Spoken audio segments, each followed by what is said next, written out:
성경 통독 18일차입니다. 창세기 19장.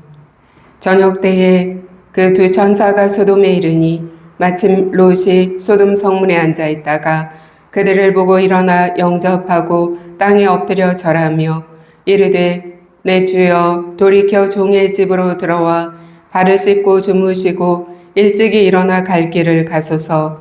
그들이 이르되 아니라 우리가 거리에서 밤을 새우리라. 롯이 간청하매 그제서야 돌이켜 그 집으로 들어오는지라. 롯이 그들을 위하여 식탁을 베풀고 무교병을 부으니 그들이 먹으니라. 그들이 눕기 전에 그 성 사람 곧 소돔 백성들이 노소를 막론하고 원근에서 다 모여 그 집을 에워싸고 롯을 부르고 그에게 이르되 오늘 밤에 내게 온 사람들이 어디 있느냐? 이끌어내라. 우리가 그들을 상관하리라. 롯이 문 밖에 무리에게로 나가서 뒤로 문을 닫고 이르되 청하노니 내 형제들아 이런 악을 행하지 말라. 내게 남자를 가까이 하지 아니한 두 딸이 있노라. 청하건대 내가 그들을 너희에게로 이끌어내리니 너희 눈에 좋을 대로 그들에게 행하고 이 사람들은 내 집에 들어왔은즉 이 사람들에게는 아무 일도 저지르지 말라. 그들이 이르되 너는 물러나라.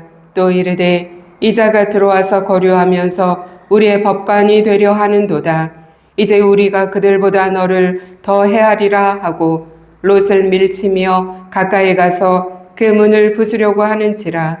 그 사람들이 손을 내밀어 롯을 집으로 끌어들이고 문을 닫고 문 밖에 무리를 대소를 막론하고 그 눈을 어둡게 하니 그들이 문을 찾느라고 헤매었더라.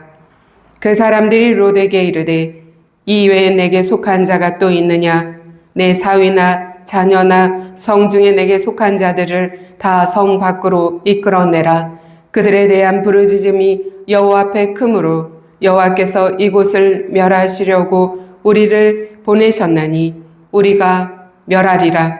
롯이 나가서 그 딸들과 결혼할 사위들에게 말하여 이르기를 여호와께서 이 성을 멸하실 터이니 너희는 일어나 이곳에서 떠나라 하되 그의 사위들은 농담으로 여겼더라. 동틀 때에 천사가 롯을 재촉하여 이르되 일어나 여기 있는 내 아내와 두 딸을 이끌어내라. 이 성의 죄악 중에 함께 멸망할까 하노라.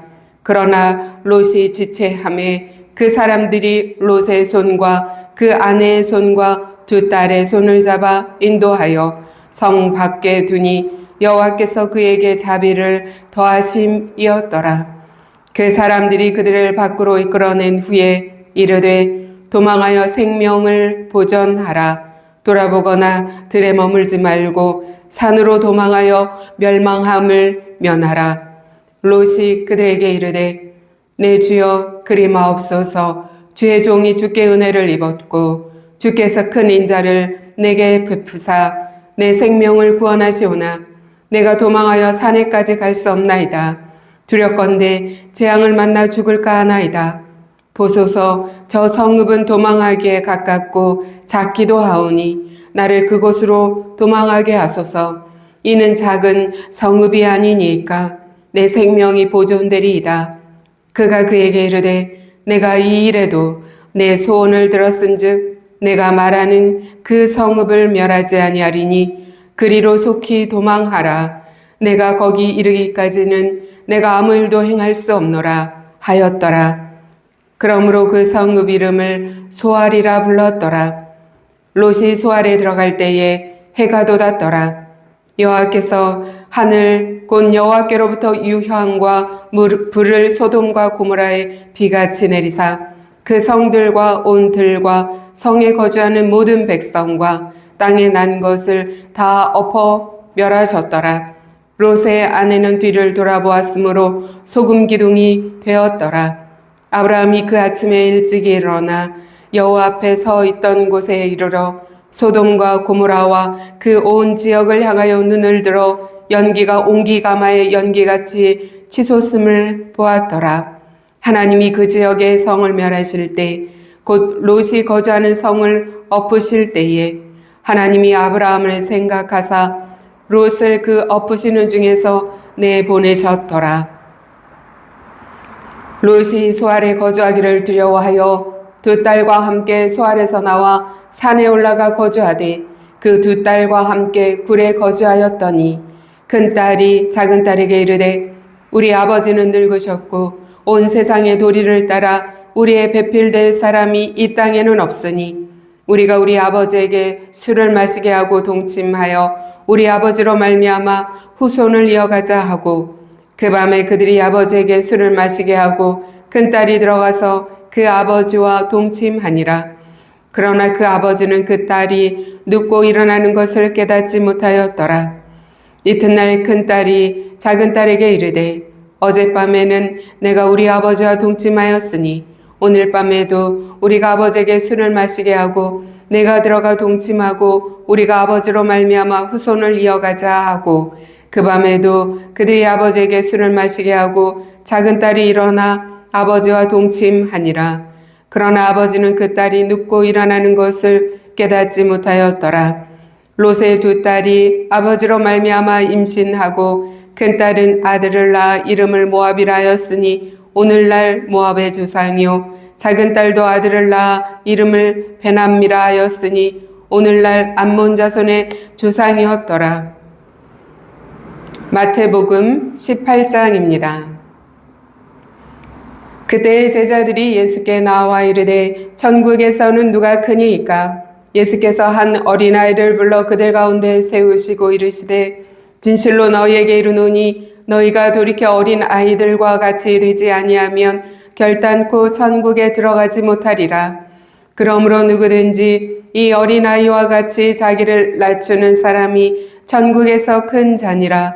또 누구든지 내 이름으로 이런 어린아이 하나를 영접하면 곧 나를 영접함이니 누구든지 나를 믿는 이 작은 자 중 하나를 실족하게 하면 차라리 연자 맷돌이 그 목에 달려서 깊은 바다에 빠뜨려지는 것이 나으니라. 실족하게 하는 일들이 있음으로 말미암아 세상에 화가 있도다. 실족하게 하는 일이 없을 수는 없으나 실족하게 하는 그 사람에게는 화가 있도다. 만일 내 손이나 내 발이 너를 범죄하게 하거든 찍어내버리라. 장애인이나 다리 저는 자로 영생에 들어가는 것이 두 손과 두 발을 가지고 영원한 불에 던져지는 것보다 나으니라. 만일 내 눈이 너를 범죄하게 하거든 빼어내버리라. 한 눈으로 영생에 들어가는 것이 두 눈을 가지고 지옥불에 던져지는 것보다 나으니라. 삼가 이 작은 자 중에 하나도 업신여기지 말라. 너희에게 말하노니 그들의 천사들이 하늘에서 하늘에 계신 내 아버지의 얼굴을 항상 배옵느니라. 너희 생각에는 어떠하냐? 만일 어떤 사람이 양 100마리가 있는데 그 중에 하나가 길을 잃었으면 그 99마리를 산에 두고 가서 길 잃은 양을 찾지 않겠느냐? 진실로 너희에게 이르노니 만일 찾으면 길을 잃지 아니한 99마리보다 이것을 더 기뻐하리라. 이와 같이 이 작은 자 중에 하나라도 잃는 것은 하늘에 계신 너희 아버지의 뜻이 아니니라. 내 형제가 죄를 범하거든 가서 너와 그 사람과만 상대하여 권고하라.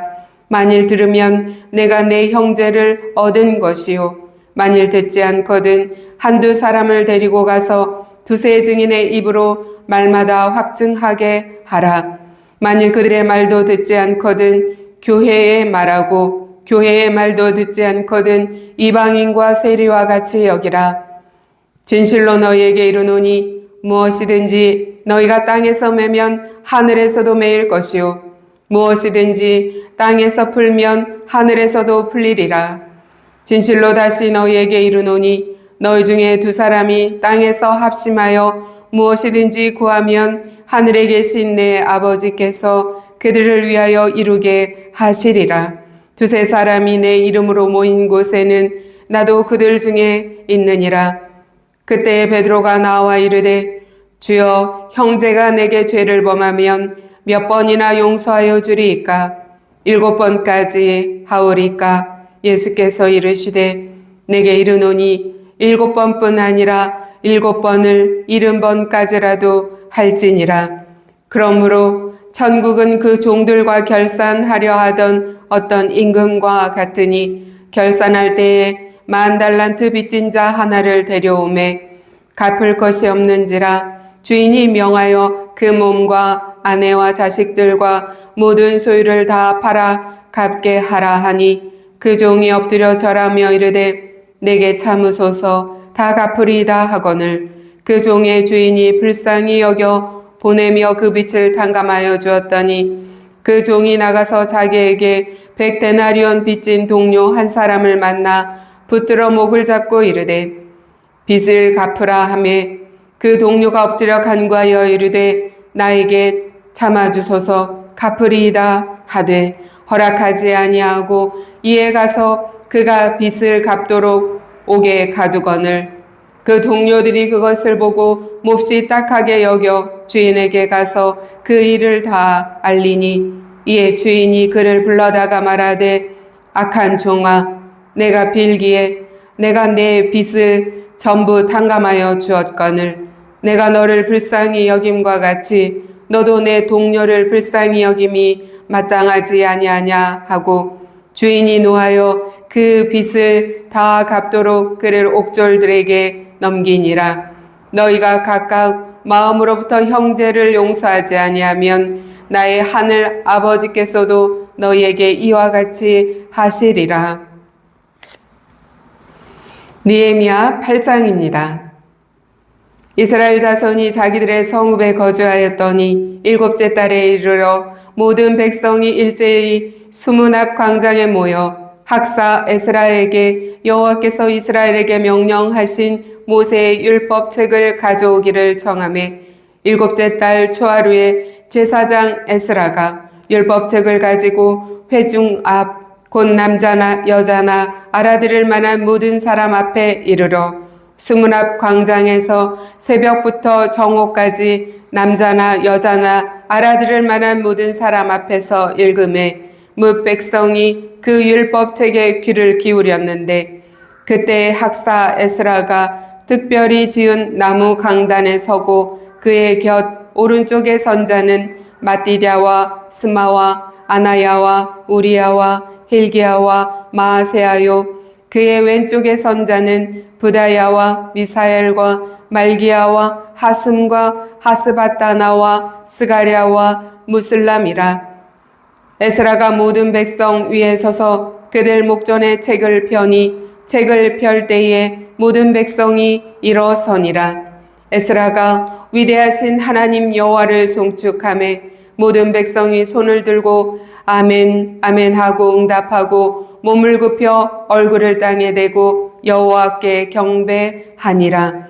예수아와 바니와 세레바와 야민과 악북과 사브데와 호디야와 마아세야와 그리다와 아사랴와 요사밧과 하난과 블라야와 레이 사람들은 백성이 제자리에 서 있는 동안 그들에게 율법을 깨닫게 하였는데 하나님의 율법책을 낭독하고 그 뜻을 해석하여 백성에게 그 낭독하는 것을 다 깨닫게 하니 백성이 율법의 말씀을 듣고 다 우는지라.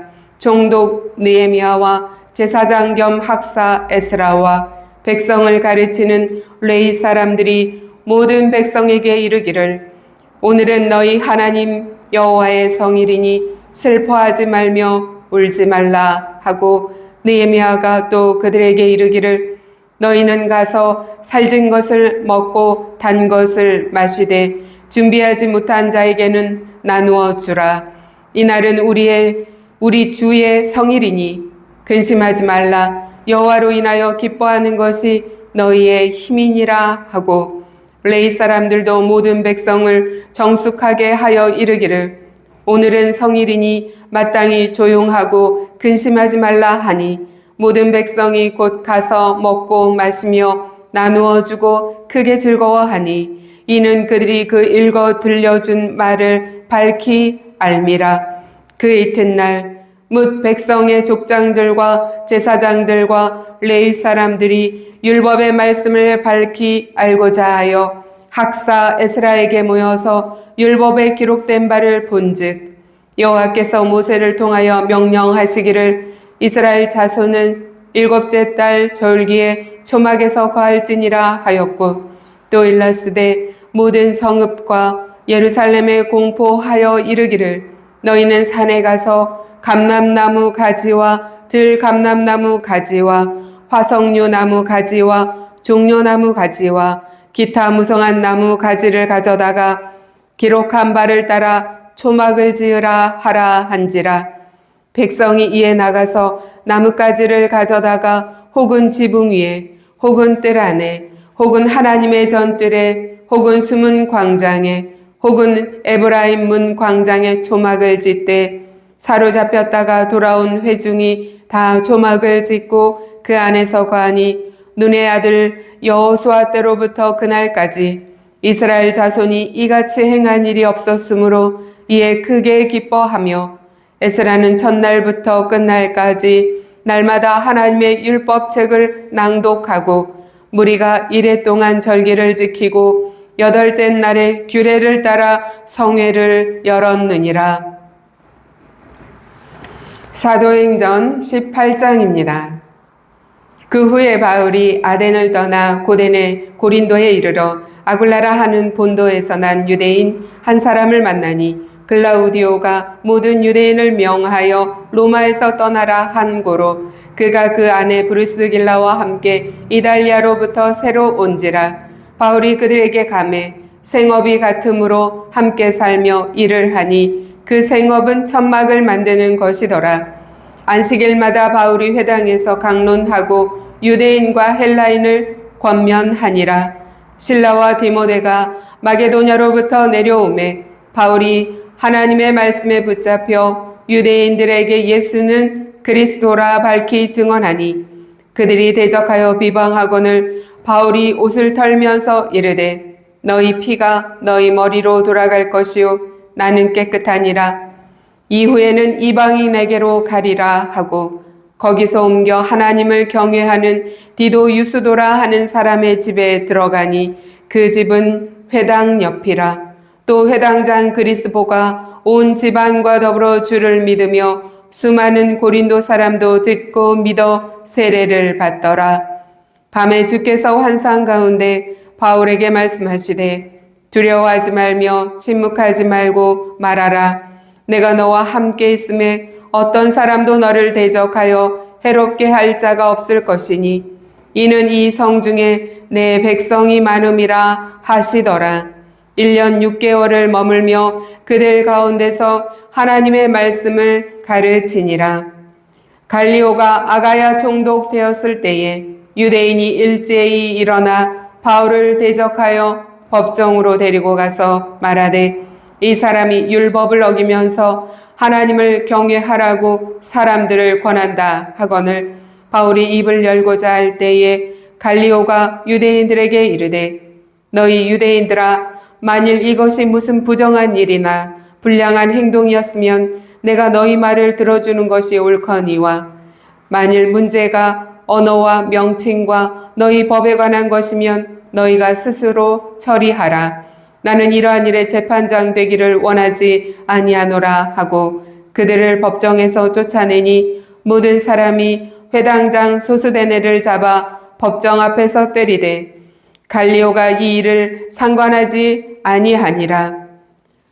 바울은 더 여러 날 머물다가 형제들과 작별하고 배 타고 수리아로 떠나갈새 브루스길라와 아굴라도 함께 하더라. 바울이 일찍이 서원이 있었으므로 겐그레아에서 머리를 깎았더라.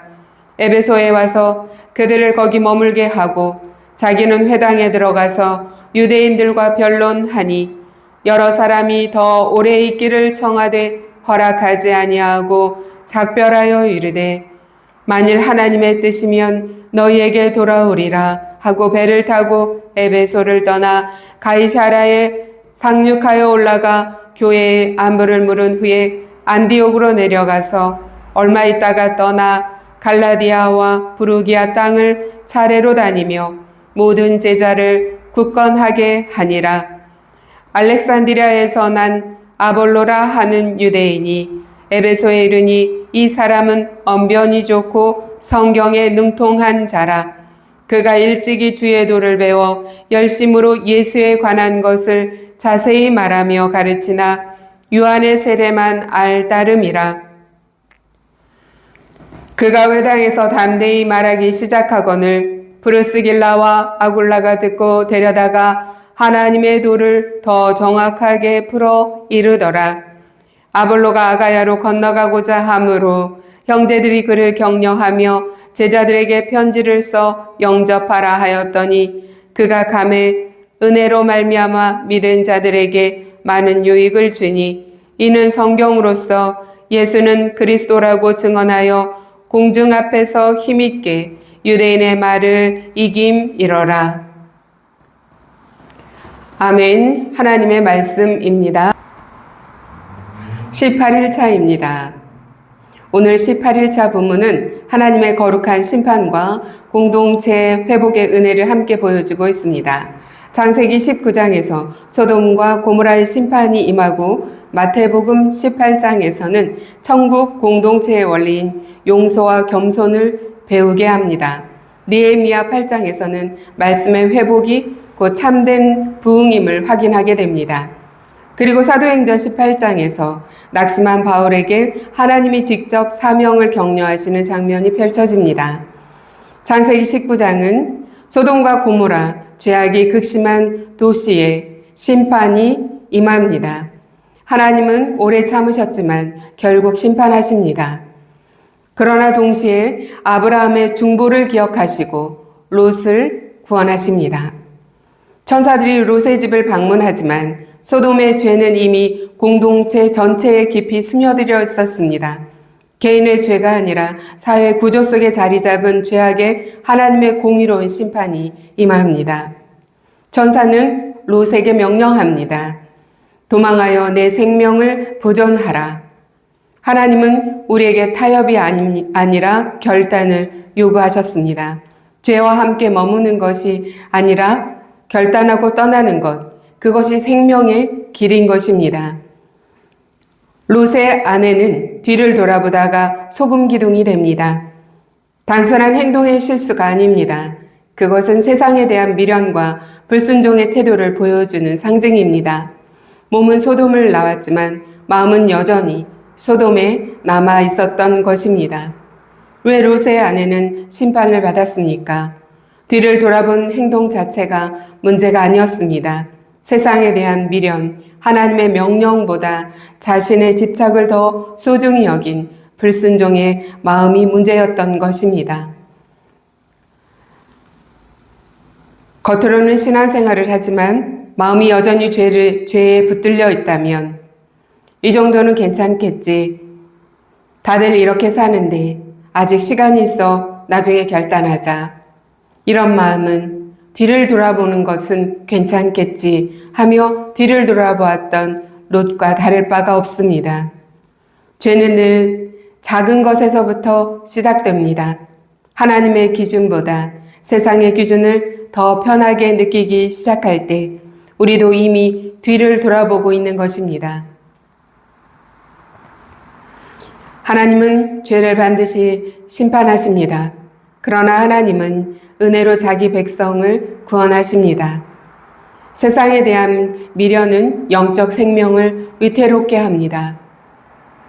지금 떠나야 할 죄가 있습니까? 미루지 말고 결단하시기 바랍니다. 세상의 기준에 익숙해진 부분이 있다면 말씀의 기준으로 다시 돌아보길 바랍니다. 하나님의 명령보다 자신의 감정과 미련을 우선하고 있는 것은 없는지 살펴보았으면 좋겠습니다. 마태복음 18장은 예수님께서 제자들에게 하나님 나라 공동체의 핵심 가치들을 가르쳐 주십니다. 천국 공동체는 세상의 원리와 전혀 다른 기준 위에 세워집니다. 제자들은 누가 천국에서 크냐고 묻습니다. 예수님의 대답은 어린아이를 세우시며 천국 공동체의 기준은 높아지는 것이 아니라 낮아지는 데 있다 말씀하십니다. 자신을 어린아이와 같이 낮추는 자가 천국에서 큰 자입니다. 교회 안에서 자신의 위치와 역할을 먼저 생각하기보다 섬김과 겸손으로 나아가는 것, 그것이 천국의 원리입니다. 잃은 양의 비유를 통해서 예수님께서는 한 영혼이 하나님께 얼마나 소중한지를 우리에게 보여주고 계십니다. 목자는 99마리를 두고 한 마리 잃은 양을 끝까지 찾아 나섭니다. 이것은 하나님의 마음입니다. 숫자가 아닙니다. 영혼입니다. 한 영혼을 귀하게 여기시는 하나님의 마음입니다. 교회는 한 영혼을 소중히 여겼던 하나님의 마음으로 한 영혼을 귀하게 여기는 곳이 되어야겠습니다. 우리 하늘문 교회가 한 영혼을 귀하게 여기는 교회가 되기를 소망합니다. 베드로가 묻습니다. 7번까지 용서하리이까? 예수님은 용서에 대해서 7번씩 70번이라도 라고 대답하십니다. 끝없는 용서입니다. 1만 달란트 빚을 탕감받은 종의 비유로 그 이유를 밝히십니다. 용서는 상대가 받을 자격이 있어서 해주는 것이 아닙니다. 내가 먼저 하나님께 큰 용서를 받았기 때문에 용서하는 것입니다. 우리가 하나님께 받은 용서는 1만 달란트, 도저히 갚을 수 없는 빚을 탕감받은 것과 같습니다. 그 은혜를 기억하는 사람은 다른 사람을 용서할 수 있습니다. 우리의 죄는 예수 그리스도의 그 생명의 핏값으로 용서함을 받았습니다. 용서는 의지의 결단이기 이전에 복음으로 변화된 마음에서 흘러나오는 열매인 것입니다. 지금 용서하지 못하고 있는 사람이 혹시 있습니까? 내가 받은 용서를 기억하고 용서의 길로 갈 수 있기를 원합니다. 한 영혼에 대한 마음이 식어 있다면 그 마음이 회복되기를 축원합니다. 공동체 안에서 겸손한 섬기는 자리에 우리가 함께 있기를 원합니다. 느헤미야 8장에는 말씀을 통해 회복이, 부흥이 일어나는 것을 볼 수 있습니다. 성벽 재건 이후에 백성들은 수문 앞 광장에 모여 에스라의 율법 낭독을 듣습니다. 성벽은 완성되었지만 무너진 것은 도시의 성벽이 아니라 하나님의 말씀이 무너졌다는 것을 느헤미야는 알고 있었습니다. 에스라는 새벽부터 정오까지 하나님의 말씀을 낭독합니다. 백성들은 새벽부터 정오까지 말씀을 듣습니다. 레위인들은 말씀을 단순히 읽는 것에 그치지 않았습니다. 백성들이 깨달아 이해할 수 있도록 설명해 주었습니다. 이것이 오늘날 설교와 성경 교육의 원형입니다. 백성들이 무너졌던 것은 말씀이 사라졌기 때문이었습니다. 말씀은 들은 백성들이 웁니다. 우리가 하나님의 말씀 없이 그동안 살았구나. 통회의 울음을 터뜨렸습니다. 느헤미야는 말합니다. 여호와로 인하여 기뻐하는 것이 너희의 힘이니라.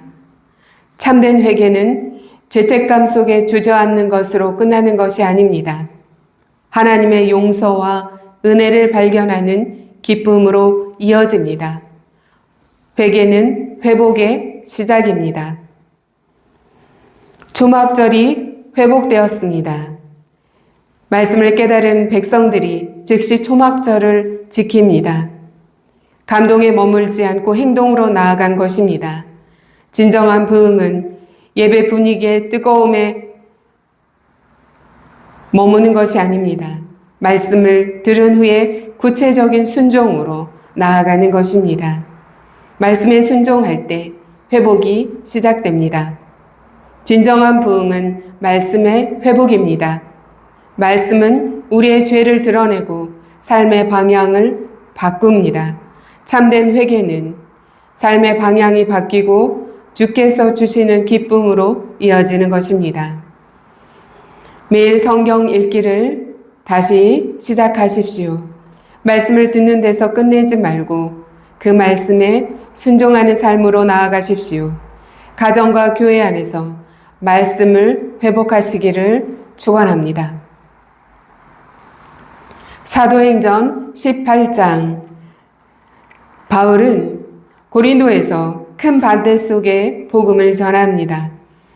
계속되는 핍박과 외로움 속에서 그의 마음이 지쳐 있었습니다. 하나님께서 찾아오십니다. 우리는 바울을 강인한 사도로만 기억하지만 그 역시 두려움과 낙심을 경험했습니다. 고린도는 유난히 반대가 심했습니다. 바울은 두려웠습니다. 마음이 몹시 지쳐 있었습니다. 그때 하나님이 환상 가운데 나타나십니다. 두려워하지 말며 침묵하지 말고 말하라. 두려워하지 말며 침묵하지 말고 말하라. 하나님은 바울에게 두 가지를 확인시켜 주십니다. 내가 너와 함께 있다. 이 성 중에 내 백성이 많다. 하나님은 이미 고린도에 예비된 사람들이 있음을 알려주셨습니다. 복음 사역이 나의 힘으로 되는 것 같지만 사실은 하나님의 주권 아래에서 이루어지는 일이라는 것을 우리가 확인하게 됩니다. 바울은 혼자가 아니었습니다. 바울과 함께하는 브루스길라와 아굴라가 있었습니다. 아볼로가 후에 함께합니다. 복음 사역은 혼자 감당하는 사역이 아닙니다. 동역하는 자와 함께 공동체가 사역하는 것입니다.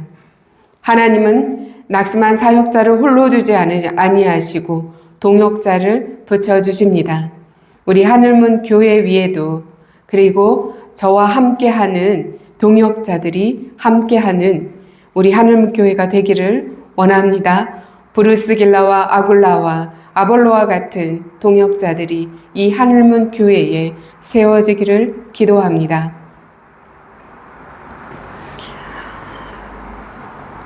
복음 전도자는 낙심할 수 있습니다. 그러나 하나님은 사역자를 홀로 두지 않습니다. 동역자를 주십니다. 사랑하는 성도 여러분, 오늘 네 가지의 본문이 우리에게 말하는 것은 성도는 세상 속에서도 말씀과 은혜 안에 굳게 서야 한다는 것입니다. 롯처럼 세상 가까이 살면 미련이 남습니다. 롯의 아내처럼 뒤를 돌아보게 됩니다. 그러나 말씀은 오늘도 우리에게 그러한 미련에서 떠나라고 하고 뒤를 돌아보지 말라 하십니다. 느헤미야 시대의 백성들처럼 우리도 말씀 앞으로 다시 나와야겠습니다. 성벽보다 말씀이 우리 안에 회복되어져야 합니다. 환경의 회복보다 말씀의 회복이 먼저 일어나야 합니다. 예수님이 가르쳐 주신 것처럼 한 영혼을 소중히 여기고 먼저 용서받은 자로서 용서를 실천하는 저와 여러분이 되기를 원합니다. 바울처럼 두려움과 낙심 속에서도 하나님께서 우리와 함께 하심으로 침묵하지 않고 사명의 자리로 나아갈 수 있기를 원합니다. 믿음은 세상과 멀어지는 것이 아닙니다. 세상 속에서 하나님의 말씀에 순종함으로 사는 것, 그것이 믿음입니다. 믿음은 세상과 멀어지는 것이 아닙니다. 세상 속에서도 하나님의 말씀에 순종하며 사는 것, 그것이 믿음입니다. 여호와로 인하여 기뻐하는 것이 너의 힘이니라. 오늘의 삶이 여호와로 말미암아 기뻐하며 하나님께서 주시는 힘으로 승리하시기를 축원합니다. 기도합니다. 하나님 아버지, 세상에 대한 미련을 내려놓게 하시고 하나님의 말씀 앞으로 나아오게 하소서. 우리의 심령을 다시 새롭게 하시고 용서와 겸손의 공동체를 서로 이루어가게 하소서. 두려움에 맞서서 침묵하지 않고 복음을 전하는 용기를 주옵소서. 브르스길라와 아굴라와 아볼로와 같은 동역자를 주옵소서. 예수님의 이름으로 기도합니다. 아멘.